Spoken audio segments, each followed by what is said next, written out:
What's up, everybody? Welcome back to Damien Reads Comics. Today we're going to do a review of Y the Last Man Compendium Volume 2. Now, I've been wanting to collect this in absolute format. I absolutely love this book, the whole series in general. I want to pick them up in absolute format. But at the time when I first started looking into this book, I didn't know what it was about, so I had no idea, and I decided to pick them up in compendium formats.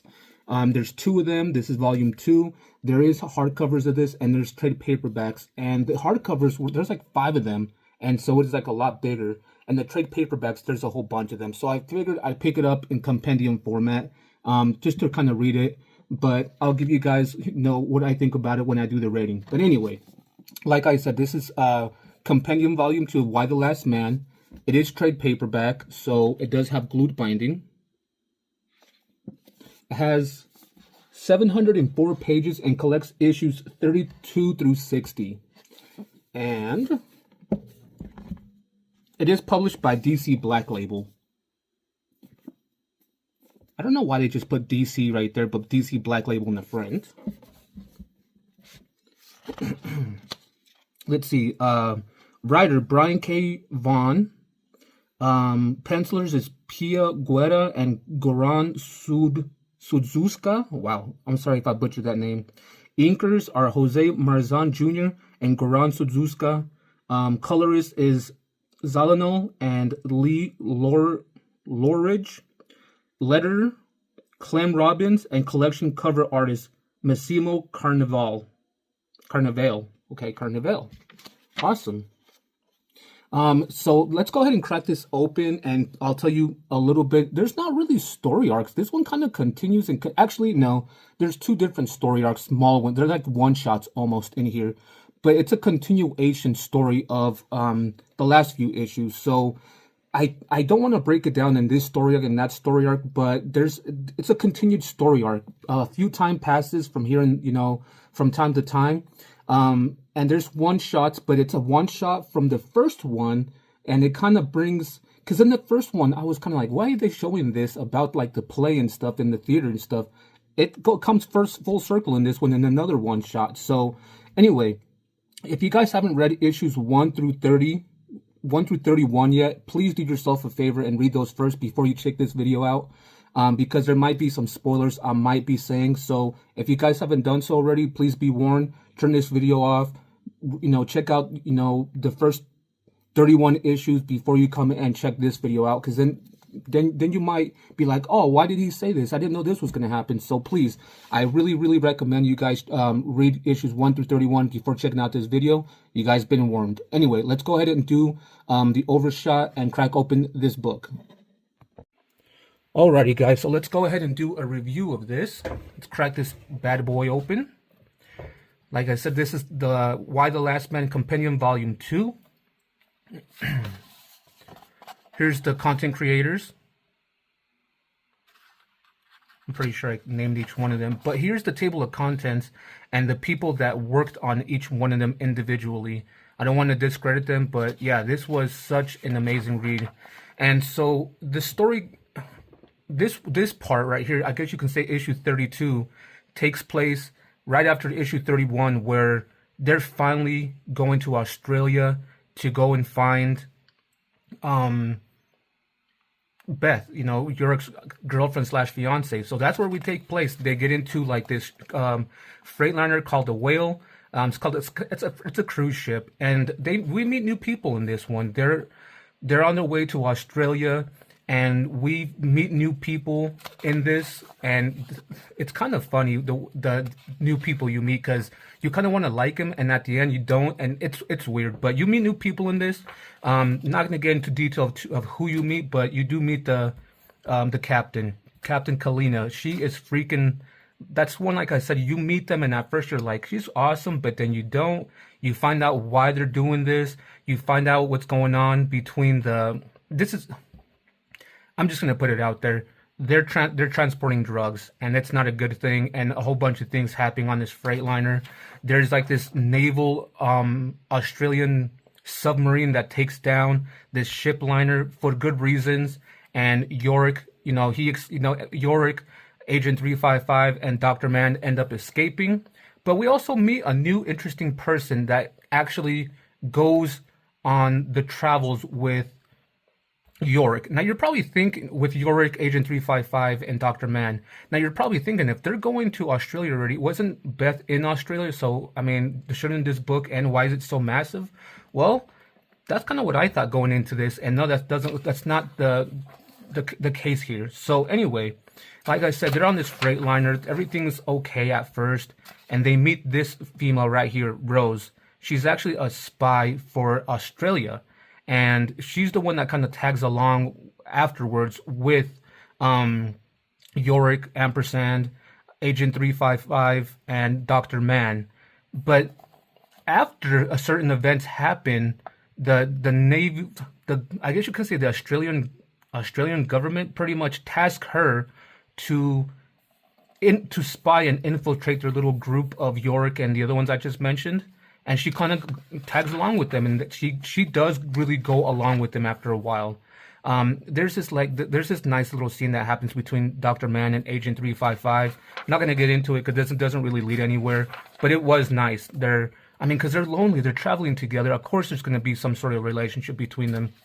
But that's the submarine I was telling you guys about. So anyway, what I really like about this in a nutshell is we start getting backstories of Agent 355, of Dr. Mann, of other people. Because at first I was like, well, what's her story? What's her story? What's this story? We start getting backstories of a lot of people. This is kind of a short backstory of Yorick and how he was. He kind of woke up from a quick little something, like a nightmare. And yeah, he walks in on Agent 355 and Dr. Mann. And yeah, that's, like I said, everything I explained, certain things happen. The submarine takes the liner down, or the cruise ship down. And eventually, Yorick, Dr. Mann, Agent 355, Ampersand, they get off the ship. They're on like lifeboats, and I guess they get rescued by the Australian government, and they're in the submarine for a while. But so I'm gonna kind of flip through this a little bit. I don't want to give too much away because something does happen here. So okay, I skipped that. Okay, so yeah, that's when it gets taken down, and there's some fights ensue, and now they're on the ship. They're in their submarine ship.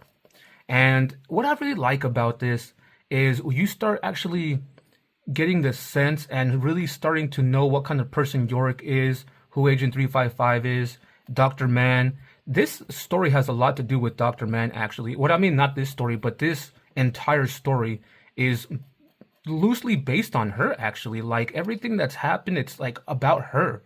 And what I mean by that is the plague, the cloning thing, how they're going to bring mankind back. It's all Dr. Mann. Yorick's kind of just along for the ride, even though this, Why the Last Minute is about Yorick. It's more about, Dr. Mann and what kind of person she tried to become, her father, her mother, the cloning thing, the plague. It doesn't really explain why the plague ever happened, why it wiped out all the man in general, but it's one of those possibilities.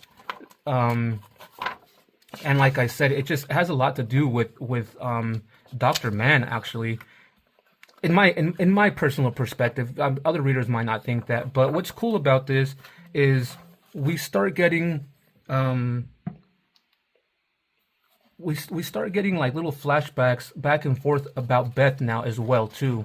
Here's one about Alter. Man, she is ruthless. She's a ruthless woman, and yeah, we get flashbacks of Beth, of her growing up, which is cool too. How she met up with Yorick, how she was dating Yorick, how her father died, and the dreams that she's having. Because she gets kidnapped by these outback people in Australia, and they start giving her like these kind of medicine things to kind of dream in. I don't know what you call it, to be in the dream state, and she starts dreaming a lot of stuff, and that's pretty much where you get the backstory of Beth, as you can see here, which is awesome. And then Ampersand, the big King Kong looking gorilla. I like these transitions where it transitions into a comic. That's so freaking amazing. Anyway, she gets let go finally, and she starts, going her separate way. Finally, they're at in Australia, but it's kind of weird because there was a transition. Like right here, look, the HMS, they're in the submarine, right? But like, who is looking? Or I'm sorry, this reporter. Oh my God, she's in Australia now, and it's just weird because they just kind of introduced her into this, and it's weird because what does she have to do with anything? That little thing that she does with Yorick, I think they could have taken it out, but I know why they put it in the first place. It didn't make sense. But anyway, they're in the submarine. A whole bunch of things happen with Dr. Mann, with Rose, with Agent 355 and Yorick. They're getting ready to leave again, but he's so close to almost being with Beth that he wants to go and look for her because he's already in Australia, right? So why can't he go and look for her? So they do. So Yorick and 355 go out and look for her while Dr. Mann stays with Rose, and they kind of get closer together. Now, certain things happen here in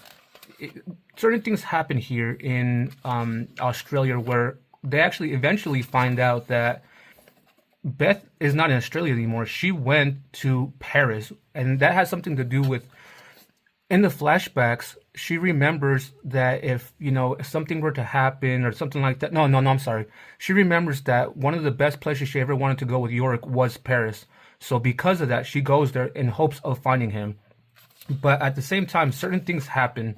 And yeah, this is the whole newsletter thing. She takes a picture of him, sends it out to the public, everybody to see. Nobody thinks it's real. They think it's photoshopped. I don't know. It's kind of crazy. Anyway, so here's the backstory of Agent 355 a little bit. How she became an agent. Who she was with, and with the things that she used to do. And it was just so amazing. And then it cuts over to that chick that took the picture of Yorick, and then it cuts back over to Rose and Dr. Mann and how they're getting closer together, which was amazing.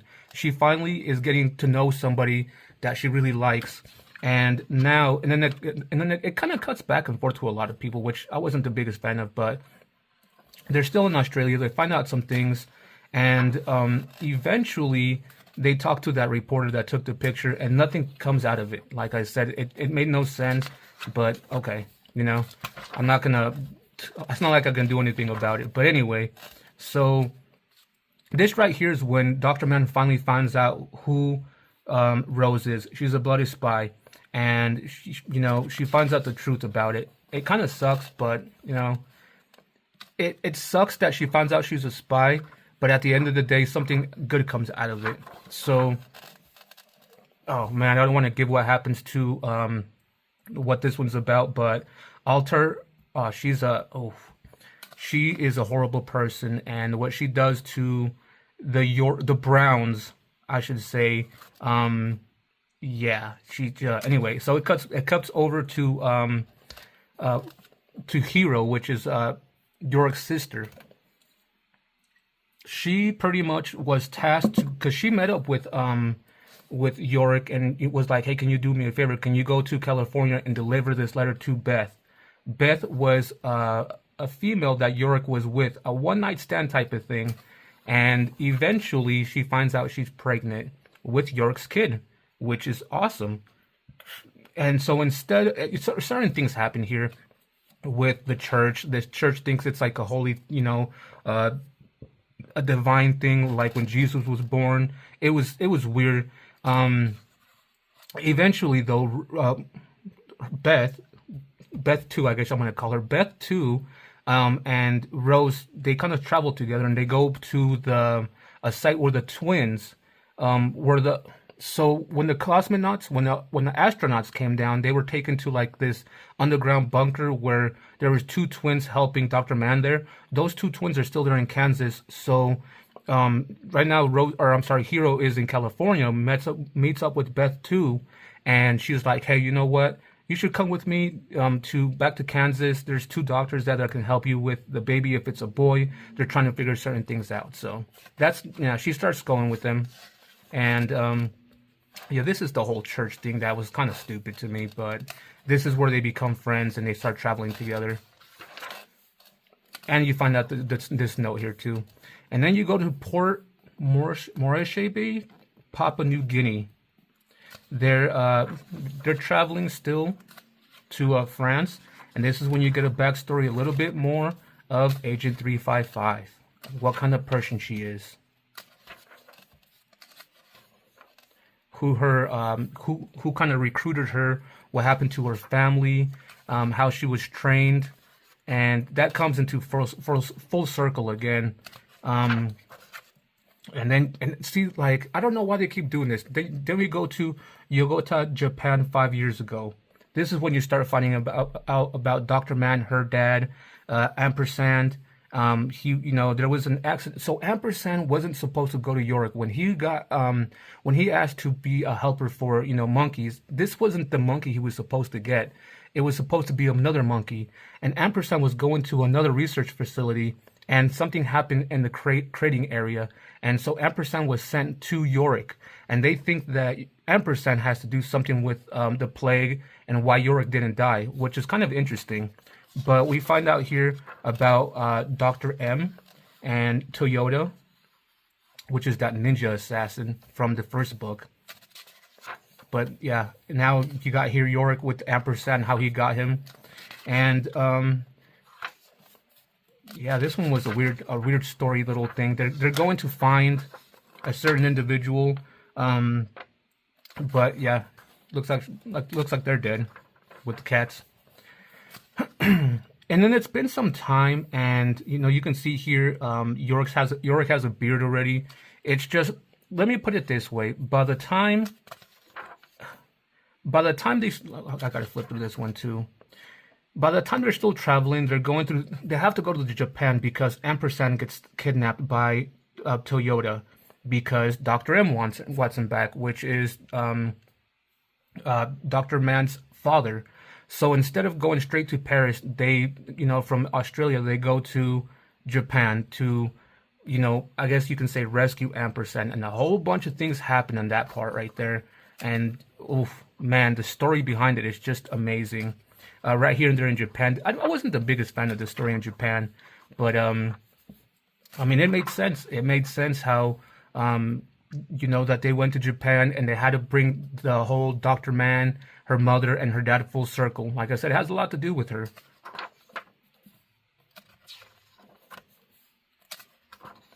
The Yakuza thing and who's in charge of the Yakuza now, that was the stupidest thing. A girl, not even a girl from, obviously a girl, but not even a girl from Japan. She's from Canada. She's a pop star. But yeah, this is when you finally meet actually Dr. Man's mother, which is freaking awesome. Actually, she's actually treating Rose. She accidentally stabs her. But yeah, that's when you meet her. And what I start liking about this more and more is how close Agent 355 and Yorick are becoming. Like, he knows he wants to go and be with Beth, but they become so close together. The love that's going on between them two, it's like they're hinting at it, but it's never fully there. I'm not going to say that it's never fully there, and it's not like out in the open, but it will be at the end. And so eventually they make it out of Japan, they finally take care of, or they finally rescue Ampersand out of there, which was awesome. And you got kind of a backstory a little bit of Dr. Man a little bit, which is freaking amazing, and her father, what kind of person he was. This right here, I know this cover arts, man, they spoil so much. When she tried to do the cloning thing to herself, there was bad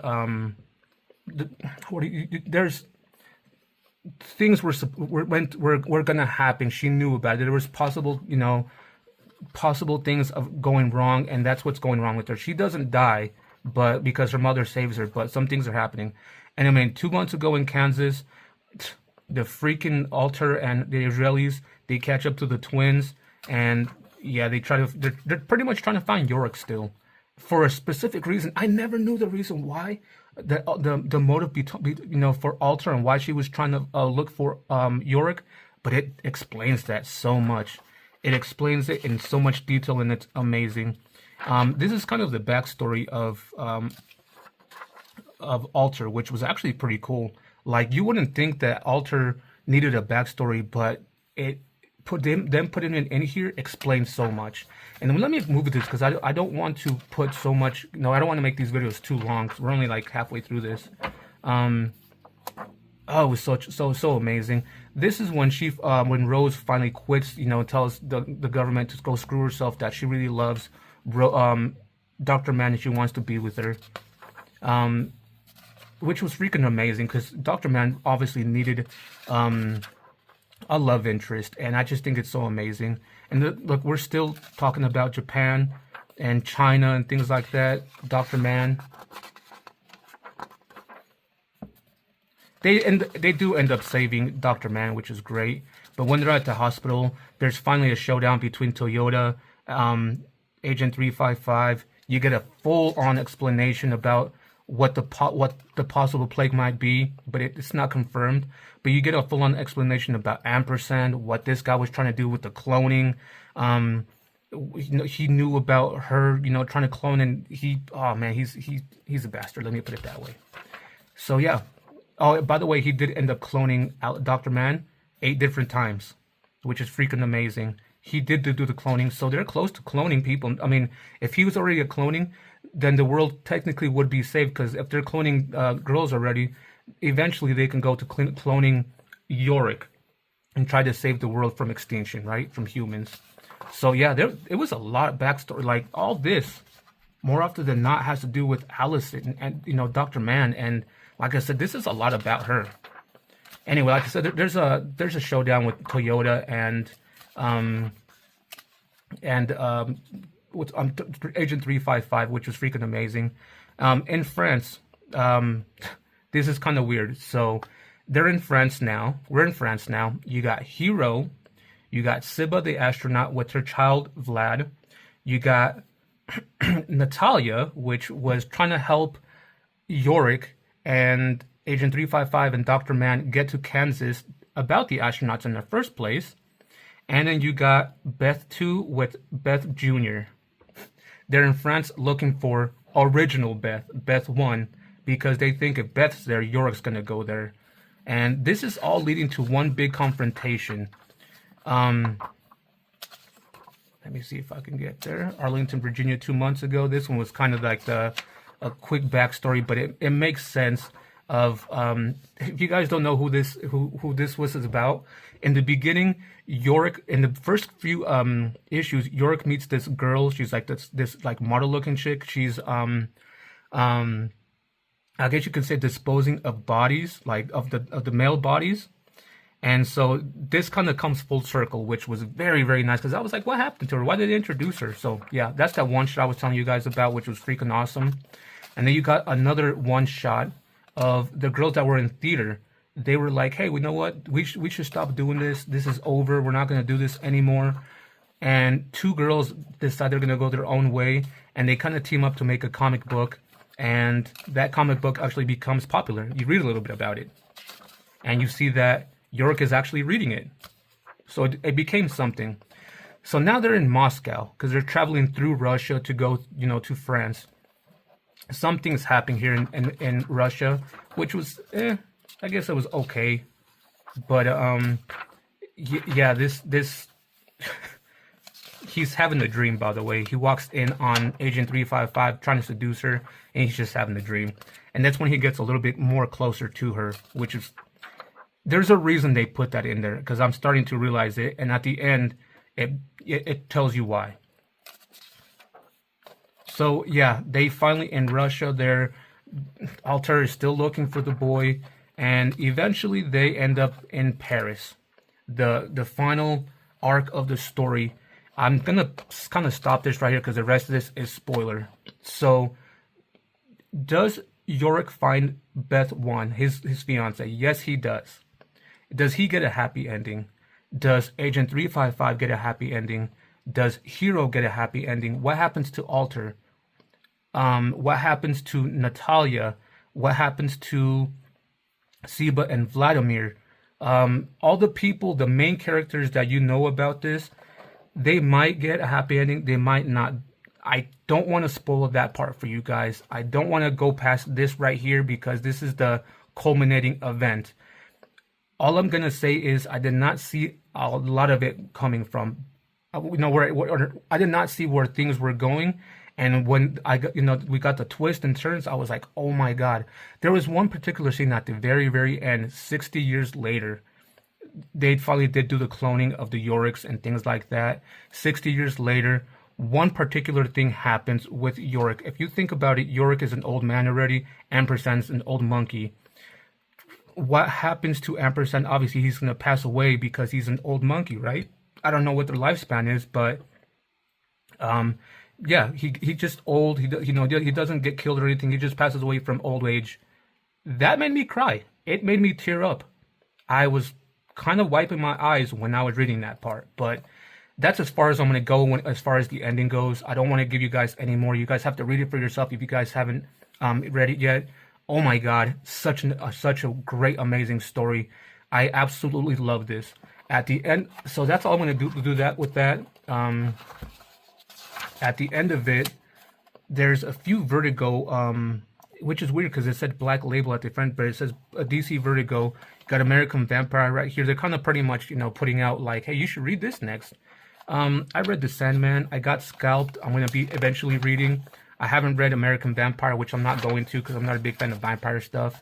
And I plan on picking up 100 Bullets, but the freaking omnibus for it is like this freaking big. Anyway, here's the back of it with all the issues. Let's go ahead and do the rating for this and see what you guys think and go from there. Alrighty, guys. So what do I give a rating for Why the Last Man Compendium Volume 2? Before we do that, let's do a quick recap of this. Like I said, it's Why the Last Man Compendium Volume 2, published by DC Black Label, written by Brian K. Vaughn, and I guess you can say artist by Pia Guerra. It has 704 pages and collects issues 32 through 60. Now, what do I give this as a rating, this standalone, and then I'll do a rating for the whole entire series. I'm not going to lie, I'm going to give this a 5. This book by itself was a 5. The other one, the volume 1, was a 5. So the overall story arc, I'm giving a 5. Like, if it's a 10 out of 10, or like if it was a rating of 10 out of 10, or of 10, I would give it a 10. So a 10 out of 10. So yeah, I'm giving this a rating of 5. I absolutely love this book. The callback they have to Preacher, which is my favorite all time so far of what I've read. So far, I'm saying, okay, because I might come across something where I'm like, praise God, this is the book, so right now, for me, in my top 5 list, I'm not even going to say top 5 right now, but it's Preacher, and then Why the Last Man, and then the next ones. This one was just, oh my God. So like I said, that's why I'm getting rid of this one. I know I said I was going to be keeping books if I gave them a rating of 3 and above, but I'm getting rid of these compendiums because I want to pick up the absolutes. This was such an amazing freaking story. I absolutely love this book and I highly recommend it. That being said, guys, the absolutes are kind of hard to find. So if somebody's parting with them, let me know in the comments down below. I'm looking for them. Maybe we can talk, something, and I can get my hands on them and do an exchange, trade, pay for it, whatever the case is. Anyway, guys, that's my rating for this. I absolutely love it. I hope you guys liked the video. I know it's kind of a little bit long, but I kind of wanted to put a little bit of detail in there so I can be like, oh yeah, I remember this book. I need to go back and read it. So yeah, that's the rating for this. I'm giving it a 5. I hope you guys liked the review. If you guys did, leave a like. In the comments down below, let me know if you guys read this, if you guys enjoyed it. If you guys didn't, let me know why. I guess not really why. Let me know why you did and why you didn't, but don't go into detail because, for people that haven't read it, I don't want to spoil it for them. Hopefully, if they come into this, they already read the first half at least. So, yeah, anyway, guys, that being said, if you guys haven't done so already, please subscribe to my channel. Oh, and before I say that, if you guys have any recommendations on what I should read next, please let me know. I'm going to keep looking into Brian K. Vaughn because it looks like he can tell a great story. Although I do believe if I'm not mistaken, Brian K. Vaughan did Saga, and I wasn't the biggest fan of Saga.